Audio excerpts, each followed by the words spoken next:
Hey all Wagoneer fans, today I have a black 2022 Wagoneer Series 3 that I just want to go over the exterior, and in a future video I'll kind of go over the interior. There are lots of little things about all of the Wagoneer series and the Grand Wagoneer series that are differing features from one another, and once you get on the interior with all of the tech, there's a lot that goes into it. So be looking forward to that. There'll be two separate videos. Today I just kind of want to go over the exterior of this one, kind of let everybody know little things that I've seen with this particular Wagoneer, things you may or may not know, little highlights, and go from there. So as we look at the front, again, this is a Jeep Wagoneer Series 3.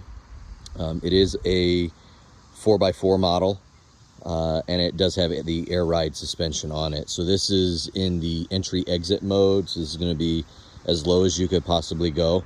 So just keep that in mind as you look around it and you see the stance. Once you get in the vehicle and start it up and start driving, it will raise to the next level, which is aero mode. And then there are some normal ride height and off-road settings which go even higher.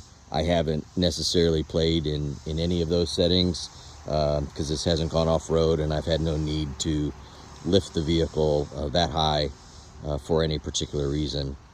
But as we look at the front here, you'll see everything is all LED headlights, brights, fog lights. Everything is going to be LED. There are no incandescent lights anywhere on this vehicle. The fog lights also come with the active cornering feature on them.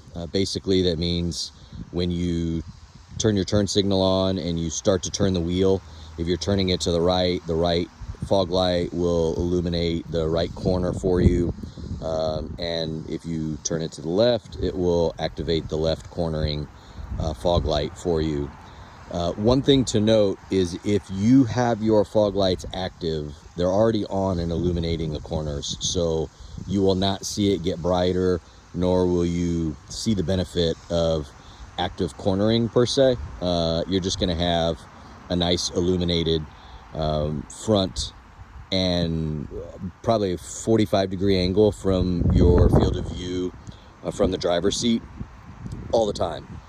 For those of you who don't want to drive with the front fog lights on all the time, if your vehicle does come equipped with active cornering technology, that's where you will see the corners illuminated, and it certainly does help low light areas where it's right in front of the vehicle, kind of off on that 45-degree angle in that dark spot where the A-pillar is. Certainly helps. As you can see, right here is going to be our sensor for our cruise control, as well as our two front parking sensors on either side of that. You'll notice in the grill here, I do not have a camera in the front. That is part of, I believe, the convenience package, which is not on this vehicle. So you do not get the front-facing camera, nor does it have the 360 surround.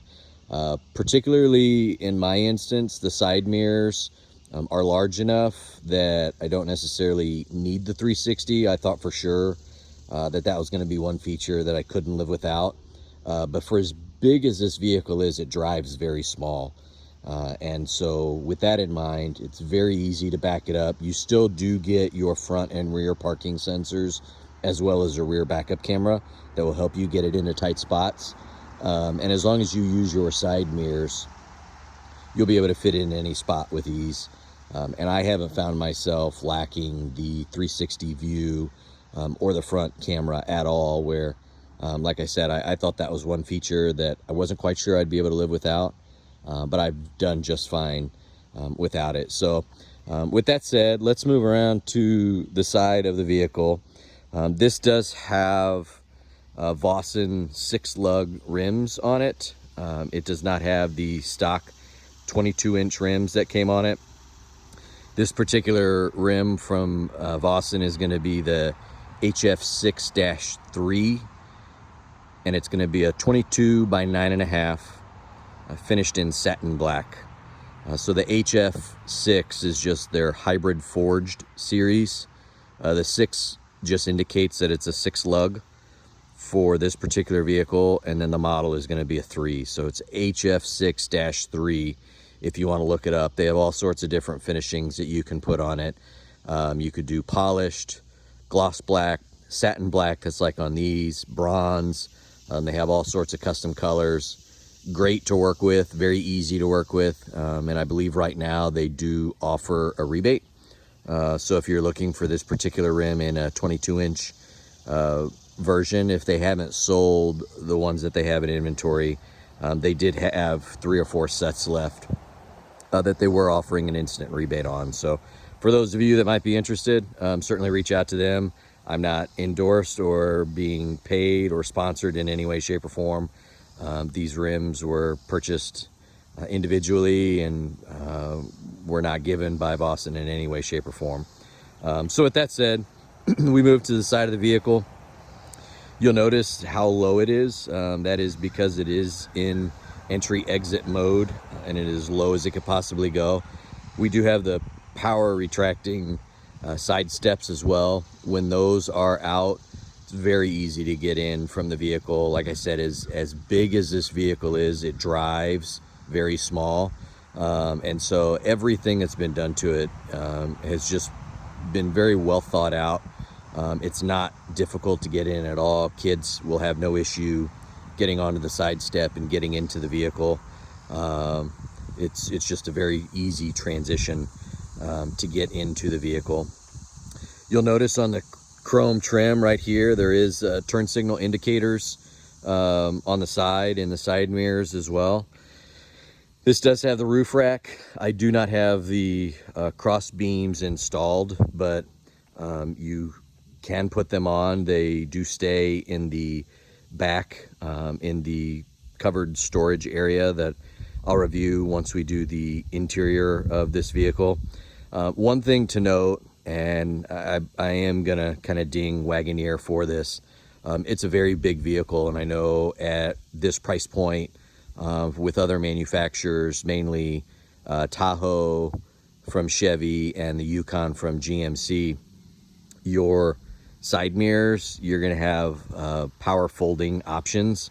In the Wagoneer trim, doesn't matter if you get series 1, 2, or 3, they're only going to fold manually, meaning you have to take them and push them in if you want your side mirrors folded in. It is a big vehicle, there's no doubt about that. Parking spaces, depending on where you're at, may be larger or smaller, but I've always, in a bigger vehicle, just for safety reasons and just convenience, I've always folded the mirrors in, just so they didn't get dinged and anybody that parked next to me wouldn't have to worry about hitting them either. So the power fold function only comes on the Grand Wagoneer. So if that's something that you can't live without, for everybody watching, you will automatically have to start looking at the Grand Wagoneer Series 1, 2, or 3, because that is not offered on the Wagoneer. Hopefully that's something that they change for the 2023 model year. All 2022s are manual fold only. So I'm going to ding them just a little bit for that. It's not the end of the world, but again, at this price point, and especially with the other manufacturers that are already doing it, it could certainly be done. They have the technology to do it since it's already on the Grand. But I would like to see it on the Wagoneer as well, just because of mainly the price point and the convenience, since it is such a large vehicle. So this is the exterior. You can see kind of the outline on the bottom here. It is a two-tone. Depending on the light that you're in, it sometimes will be lighter or darker, but it is a metallic black up top, and then it is a gray kind of two-tone finish kind of over the outline that I just traced over the wheel wells, the power side steps, and then the bottom of the front and rear bumper. It is a very nice look to it. It is painted. I do like that part of it, that you just don't have any unfinished plastic on this, especially at this price point. That's a very nice feature to see. We do have some other things that are going to go on. I'm going to have some ceramic tint done to the entire vehicle and the sunroof. I've seen some indications back and forth on forums, whether you can do sunroofs or not. I have a very trusted company that does my tint for me. They've assured me they've done it more times than they can count, and they do not encounter any problems. So if it is an issue, or you're not sure if your particular company that you're looking at having a tint applied or a ceramic applied to the third panoramic sunroof up top just for heat distribution purposes, I would certainly call and ask them and make sure it's something that they've done before. Kind of from what I've heard, sounds like the majority of the issues is when the vehicle is first brought in and it's still hot, and then they immediately try and start to lay the tint on it. Sometimes the varying temperatures and the spray that they spray on it can crack and or shatter that window pane that's part of the panoramic sunroof option. So hopefully that helps some of you if you're wondering if it's something that you should go for or not. Once I do the interior review of this, I'll have a better idea of kind of the heat distribution of what that ceramic tint does. I do have it on another vehicle of mine, and I will say it certainly helps. I don't have it all the way around. I just have it on the front windows, but you could definitely tell a difference if you put your hand from the front window to the back, which is just stock tinted. On my other vehicle, that there is more heat that comes through the OEM tint versus the ceramic tint that I have.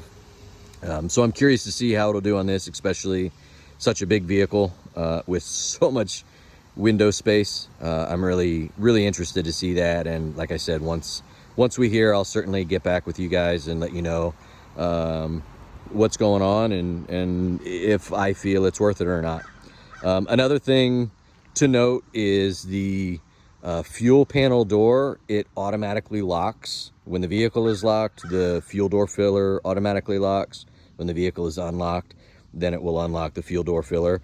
Some people have had problems with the spring. If I just touch the corner, that's where the spring is, just push it in and it'll pop out. You'll see right here, this little spring, if you don't hit your gas cap in the right spot, some people have had it break off. So I've just been very ginger with it, and make sure that I always press on this corner. And as long as I've done that, I haven't had any issues with it opening or closing. So again, hopefully that's something that helps some of you who may not know how to open the gas cap on this thing. So we'll move around to the rear. Again, no incandescent lighting anywhere on these vehicles.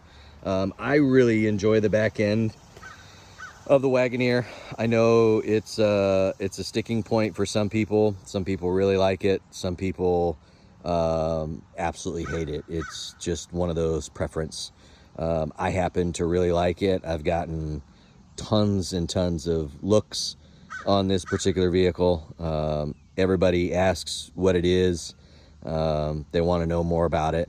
It's been a really great experience so far in the short time that we've owned it, and we have no complaints. So this is the back. There's really not a whole lot to it.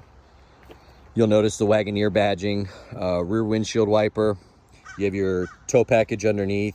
There are 3 locking bolts that are underneath, one about here, one in the center, and one on the other side. You will almost have to get on your hands and knees and actually get under this plate, and you'll twist those and unlock them, and then the plate will fall off to reveal the tow hitch and all of your wiring plugins. And then you'll notice on either side, right here and right there, are going to be your reverse sensors. They do illuminate. I will ding Wagoneer for that as well. I don't know if having them any brighter, since they're so low, is really gonna illuminate the back of the vehicle the way I would like to see it illuminated. On a really dark night, you can see right down here in front of the bumper, but you can't see anything behind, which, you know, when you're backing up, I don't really care what's right behind the vehicle. I could see that with the camera, I want probably 6-8 feet behind the vehicle illuminated, just so I can see the space that I'm backing into. I have a better view of the lines, so I can make sure that I'm within the space of the vehicle. And I will say that's one thing that's probably lacking. It's not the end of the world. I'm not going to trade the vehicle in or go to another brand because of it. I've had that in other vehicles as well, and it's just kind of something that you get used to and move on from. And so that's this is the passenger side. Really nothing to note that's any different. Overall, it's a great ride. As I mentioned before, we do have the air ride suspension in this. Very, very cushy. I know some people have said it's like floating on a cloud. That seems kind of cliche to say, but truly, it is probably the best riding vehicle that I've been in. Far surpasses any Tahoe or Yukon that I've been in. And I did own a Yukon Denali at one point in my life. I believe it was a 2016, and this far surpasses the ride quality of that. The 5.7 liter is a good motor. We've taken a 750 mile trip in it already, and I averaged about 20.8 miles to gallon. It's real easy to get on this thing and mash the pedal down and find yourself in that 14, 15, 16 mpg range real easy. There are some things on the interior of the vehicle. They do have a instant mpg setting in the dash that I usually keep it on that just as a reminder of when I'm looking at things. I can quickly glance down and say, oh, I need to take my foot off the gas. The other thing I will say is when you have the cruise control set, the vehicle does everything in and of itself. The throttle is very easy to move it out of cylinder deactivation if you're doing it manually. But once you have the cruise set, it finds that cylinder deactivation much easier, which will take it from 8 cylinders down to 4 cylinders, which just goes to increase the MPG. So for those of you who may only be seeing 17, 18, even 19 on the highway, that's something that's worth looking into. I'd also make sure that you're not in the normal setting for the ride height and that you're in the aero setting. I believe the aero setting lowers the front end about 1/2 inch. So the vehicle, not that it's super noticeable, but the vehicle will be pitched nose end down just ever so slightly, just to make it a little more aerodynamic. I do keep it in an aero when I'm on the roadway. With mixed city driving, I'm about 18 mpg right now, and I have about 1,500 miles on this so far. So certainly I wouldn't say that the vehicle is broken in. I do put 89 octane in this. That's another thing for everybody that's interested or questioning or looking. The Wagoneer has a 5.7 liter motor in it. The Grand Wagoneer has a 6.4 liter Hemi in it. The difference being in just the Wagoneer, Series 1, Series 2, Series 3, doesn't matter. The 5.7 liter Hemi is recommended to use 89 octane, but you can use 87 and it will have no degradation of quality or performance. That's just kind of a personal preference for you as a user, whether you want to put 87 or 89. The 6.4 liter does require a minimum of 91 octane, so premium fuel. So 91, 93 octane in the 6.4 liter. Again, there's some questions that go back and forth. If you're on forums, some people say, hey, you can run less than premium fuel in it in the larger 6.4 and you're not going to hurt it. The owner's manual does state that for the 6.4 liter, it is required. Anytime that there's a word like required in the owner's manual, I'd make sure you do it, just so you don't run into any issues with warranty work or anything like that further on down the line. So before I wrap up here, I'll just give you a closer look of the rim. Again, this is the Vossen Hybrid Forged Series. It's the HF6-3. This is on the Pirelli Scorpion All-Season +3 tire. Right now, I think if you go on TireRack.com, this is the #1 tire in the All-Season SUV line. I want to say the Michelin Cross Climate is #2. I had some mixed feelings about going to a Pirelli over a Michelin. My tire dealer that did my rims and wheels for me assured me that there are a few things that Pirelli just hits the mark on, and when they hit it, they absolutely hit it, and this tire was one of them, and I certainly can't complain. I would have to agree with that. Compared to the stock Goodyears, I do feel it runs a smidge quieter. This is a very quiet vehicle to begin with, but I will say I do notice just a ever so slightly quieter ride on the interior of the vehicle on this particular tire versus the OEM Goodyear tire that comes on it. And again, 22 by 9.5, 6-lug Vossen hybrid forged in satin black. So hopefully you all enjoyed just a quick run around of the exterior of this vehicle. I will do another review on the interior, or possibly two, just because there is so much going on the inside to review.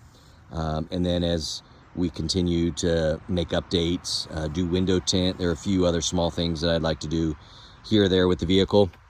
As we do those, feel free to like and subscribe so you're first to know when new videos are posting. Some of the things I've got up and coming, I did take the front license plate bracket off. I live in a state that we don't require a front plate.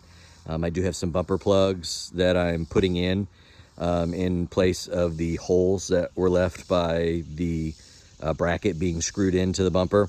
So I'll be able to show you guys that. We do have the full ceramic tint that's going around the all of the windows plus the sunroof. As you can see, we already have the rims and the new tires, and I've also ordered a Banks pedal monster. They don't have any sort of data on the Wagoneer thus far. It does work on the 5.7 liter Hemi in the Jeep Grand Cherokee version, but they don't have any sort of information on whether it's going to work with the Wagoneer. So to my knowledge, this will be the first vehicle that we're going to try and plug the pedal monster in for just a little extra throttle sensitivity and control, and see what that's like. Hopefully won't have any degradation on MPG unless I'm just really deciding to get out and have a lot of fun. But I think with just a little increased throttle sensitivity, it'll turn this 5.7 into feeling more like the 6.4, but also having the efficiency benefits of the 5.7. So hopefully you enjoyed. Stay tuned, and thanks for taking time out of your day to review this with me.